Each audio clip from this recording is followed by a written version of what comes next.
Hello guys, welcome back to another video. Hope you all are doing great. আমরা আজকে আবারও বের হয়ে গেছি ঘোরার উদ্দেশ্যে। হ্যাঁ, এখন তো ভাই আমাদের ছুটি চলছে, আমরা প্রায়ই ঘুরতে যাচ্ছি। তো আজকে আমরা যাব ঠিক করেছি সাভারের ওদিকটাতে। তো আমরা সবাই মিলে এখন রওনা দিয়ে দিলাম। তো নিউ মার্কেটের ছোট্ট একটি কাজ ছিল, সেই কাজটা সেরেই আমরা আবার সাভারের দিকে চলে যাব। তো এখন প্রথমেই রিক্সা নিয়ে একটু নিউ মার্কেটের এদিকে চলে এসেছি। ছোট্ট কাজটি সেরেই আমরা আবার বের হয়ে যাব। তো এই যে আমরা নিউ মার্কেটের কাছে পৌঁছে যাচ্ছি, তো ভাবলাম একটু যেতে যেতে ভিডিও করা যাক। তো আজকে আমরা যাব সাভারে, সেখানে দাওয়াত রয়েছে দুপুরবেলা। তো সেখান থেকে দাওয়াত কমপ্লিট করে বিকালের দিকে আমরা চলে আসলাম সিংগাইর উপজেলার সায়ান রিসোর্টে। এই রিসোর্টের কথা আমরা অনেক শুনেছিলাম। তো আমরা এখানে বিকেলবেলা ঘুরতে চলে আসলাম। আমরা কোনো রুম বুক করি নাই, আমরা জাস্ট এমনিই বেড়াতে এসেছিলাম। তো এখানে জাস্ট 1-1.5 ঘন্টা টাইম স্পেন্ড করব, কিছু ছবি তুলব অ্যান্ড দেন বাসায় ব্যাক করব। তো এন্ট্রি গেট দিয়ে আমরা প্রথমেই ভেতরে ঢুকে যাচ্ছি এবং এই সায়ান রিসোর্টের খুব সুন্দর করে সাজানো, যেটা আপনারাও দেখতে পাচ্ছেন। অনেক গাছগাছালি রয়েছে এবং রিসোর্টটা নতুন হয়েছে। তো নতুন হিসেবে বেশ ভালো। এখনও আমরা দেখতে পেয়েছিলাম যে বেশ কিছু কনস্ট্রাকশনের কাজ চলছিল। তো তার মধ্যেও আমরা গিয়েছি এবং এখানে কিন্তু অলরেডি হোটেল রুম বুক করারও ব্যাপার রয়েছে। যারা এখানে এসে 1 দিন বা 2 দিন থাকতে চান তারা রুম বুক করতে পারেন। এখানে খুবই সুন্দর একটি ফোয়ারা ছিল এবং এই পুরো পানিতে কিন্তু অসংখ্য মাছ ছিল।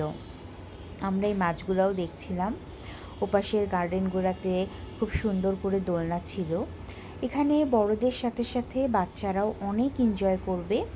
জায়গাটা এমন করে বানানো যে বাচ্চারাও প্রচুর এনজয় করবে। আর এই মোমেন্টগুলো তো আসলে বাচ্চাদের জন্যই তো স্পেশাল, যে বাচ্চারা খেলাধুলা করবে, দৌড়াদৌড়ি করবে, সেই সাথে আমরা বড়রাও একটু এনজয় করে নেই, এই আর কি। তো রিসোর্ট জায়গাগুলো আসলে এমন যে বাচ্চা বড় সবাই বেশ এনজয় করে এবং গেলে সবারই মন ভালো হয়ে যায়। তো আমরা ধীরে ধীরে এগোচ্ছিলাম এবং দেখতে পাচ্ছিলাম এপাশে ছোট একটু লেকের মতো করা আছে। এটা রিসোর্টের ভিতর ঢুকেই হাতের ডান পাশে পড়ে। তো আমি ভাবলাম যে এই পাশটা কেমন, একটু ঘুরে দেখা যাক। তো এখানেও অনেক চেয়ার টেবিল ছিল, বসার জায়গা ছিল। তো আমি বুঝতে পারলাম যে এখানে আসলে চাইলে অনেকে বসতে পারেন, চা কফি খেতে পারেন, ইভিনিং স্ন্যাক্স নিতে পারেন। তো সব দিক দিয়ে চারপাশে রেলিং করে দেওয়া ছিল এবং ওপাশটাতে সিঁড়ি রয়েছে। আপনারা চাইলে একটু সিঁড়ি দিয়ে নামতে পারেন, পানিতে হাত দিতে পারেন, পানিতে পায়ের পাতা ভেজাতে পারেন। তো এভাবে করে আমি ধীরে ধীরে চারপাশটা একটু ঘুরে দেখে নিচ্ছিলাম।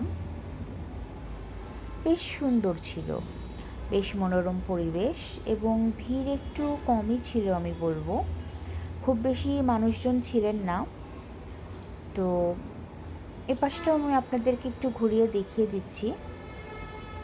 পাশে দোলনা রয়েছে, তারপর ওদিকটাতে অনেকগুলো চেয়ার রয়েছে, টেবিল রয়েছে, আপনারা ওখানে বসতে পারেন, গল্পগুজব করতে পারেন। এই দোলনাগুলো না রিসেন্টলি রং করা হয়েছিল এবং কিছু কিছু দোলনাতে এখনও রং করার কাজ চলছিল। তো দোলনাগুলো তখনও শুকায়নি, তো এই জন্য আমরা আর দোলনায় বসতে পারিনি। তো এই লেক ভিউটা বেশ ভালো লাগছিল এবং ছবি তোলার জন্য খুব ভালো একটা জায়গা। আপনারা চাইলে এখানে অনেক ভালো ছবি তুলতে পারেন এবং সবাই বেসিক্যালি একটু ছবি তোলার জন্য, একটু রিলস বানানোর জন্য, একটু রেকর্ডিং করার জন্যই এখানে বেশি আসেন এবং জায়গাটা ভীষণই সুন্দর। এখানে বিভিন্ন অফিসের পক্ষ থেকে আপনারা পিকনিকের জন্যও আসতে পারেন, ফ্যামিলিকে নিয়ে একটা সুন্দর ডে স্পেন্ড করার জন্যও আসতে পারেন। আর কেউ যদি চান যে না, ঢাকা শহরের এই যান্ত্রিক জীবনযাপন থেকে একটু 2-3 দিনের জন্য ছুটি নিয়ে নিরিবিলি পরিবেশে আসতে চান, তারা আপনারা অবশ্যই এখানে আসতে পারেন। খুবই সুন্দর প্লেস এবং যেহেতু এটা সাভারে হওয়ায় খুব কাছে আসলে। আপনারা যে কেউ নিজেদের গাড়ি নিয়েও আসতে পারেন, দূরত্বটা খুবই কম। তো আমরা ঘুরে ঘুরে আবারও এই ফোয়ারার দিকেই চলে এসেছিলাম এবং মাছগুলো দেখছিলাম। ওয়াও, কি সুন্দর লাগছে মাছগুলো, এবং মাছগুলো খুব কাছে চলে এসেছিলো।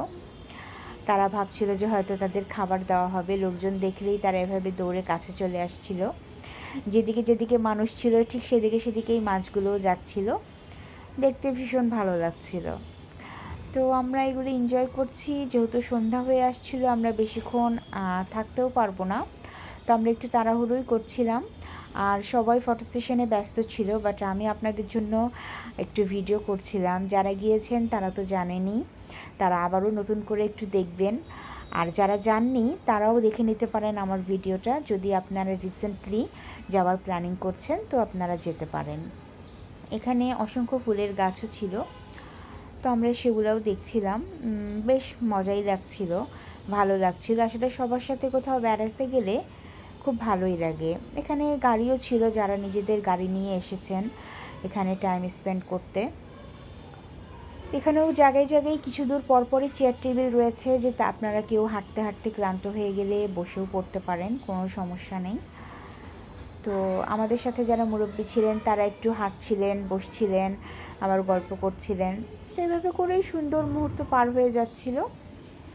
আমিও টুকটুক করে হাঁটছিলাম আর অল্প অল্প করে ভিডিও করছিলাম, যে একটু থাকুক আমার, মাঝে মাঝে কখনো যদি দেখতে মন চায় তো একটু দেখব, এই উদ্দেশ্যেই ভিডিও করা আর কি। জাস্ট মোমেন্টগুলোকে একটু ক্যাচ করা, নাথিং এলস। তো এরপরে আমরা আবার রিসোর্ট থেকে বেরিয়ে বাসায় যখন ব্যাক করছিলাম, তখন কিন্তু সর্ষা ফুল ফুটেছিল, অনেক সর্ষার ক্ষেত। তো আমরা একটু এখানেও থামলাম, একটু ফটো সেশন করতে লাগলাম। ভাবলাম যে একটু ফটো সেশন করি, এত সুন্দর দৃশ্য, যেহেতু যাওয়ার পথেই আমরা দেখেছিলাম এই সুন্দর দৃশ্যগুলা, তো ভেবেছিলাম আসার পথে আমরা একটু ফটোশ্যুট করে নেব। তো সর্ষে খেতে সর্ষে ফুলগুলো ভীষণ সুন্দর লাগছিল।